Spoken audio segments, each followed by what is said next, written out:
जातीवर कुणी जर अन्याय केला तर मी त्याला सोडित नाही. मग तो किती जागीरदाराच्या आवडा असतो.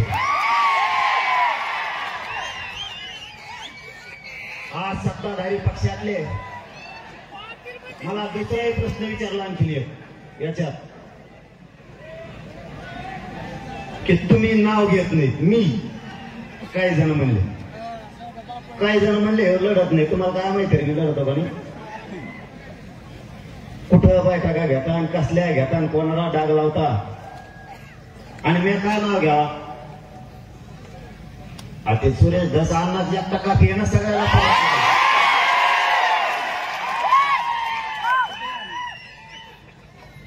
मराठ्यांना एक जाहीरपणानं सांगतो, एवढंच बोलणार आहे मी, याच्या पुढचं बोलणार.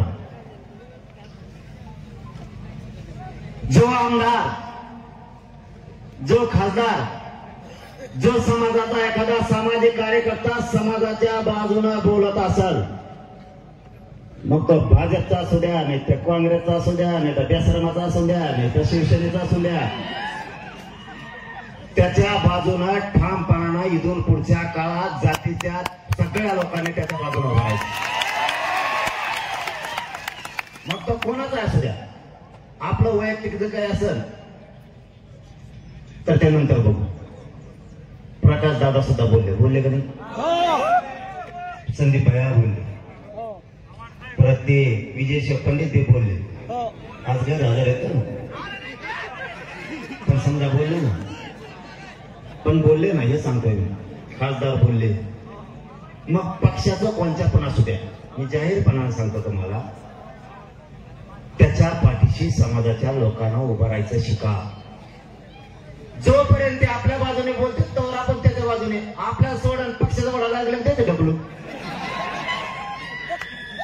समाजाच्या बाजूने बोलतोय तोपर्यंत समाजाने ठाम त्याच्या पाठीशी उभं राहायचं.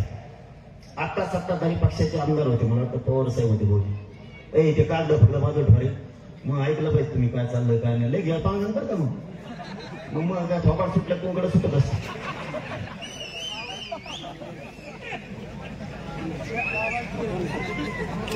पवार साहेब बोलले नाही रे, आवडणार रे पवार साहेब.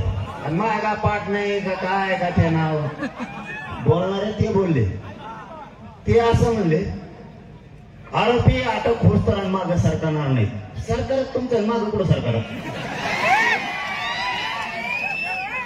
सरकार तुमचं सगळं लफडं तुमचं. ते आता नवीन एसपी आलं ते तर कसा कसं लोक धरते म्हणून बरं आहे. मला लग्न भर लागलं धरून गेले कसा कसं सगळं. माझी एक विनंती आहे आजच्या दिवशी, त्याच्यामुळे मी जास्त बोलणार नाही म्हणतो. सत्ताधारी पक्षाचे पण इथे, विरोधीचे पण इथे, राजे साक्षर आहे. हे सुद्धा सत्ताधारी पक्षाचे पाटील साहेब सुद्धा लय मोठे हो. तुम्ही एक काम करा, तुम्हीच मुख्यमंत्र्याकडे जा. त्यांना मला हे लोक जेवढे यादीवर नाव आहे ते पुऱ्यामध्ये टाका. टेन्शनच मिटलं राहा. कशाला मोर्चा काढायचे. मोर्चाच कशाला काढायचे. विरोधी पक्षाची जा आणि सत्ताधारी पण जा. या भीडच्या मोर्चाच्या वतीनं तुमच्या खांद्यावरती जबाबदारी. जेवढे आमदार गोळा करायचे तेवढे करा. विरोधी पक्षाचे, सत्ताधाऱ्याचे आणि मुख्यमंत्री साहेबांकडे जाऊन बसा आणि त्यांना सांगा जेवढे नावं घेतले ते सगळे अटक करा. त्यांच्या मागचे हाका काका ती धरा. हाकी नसली ती धरा.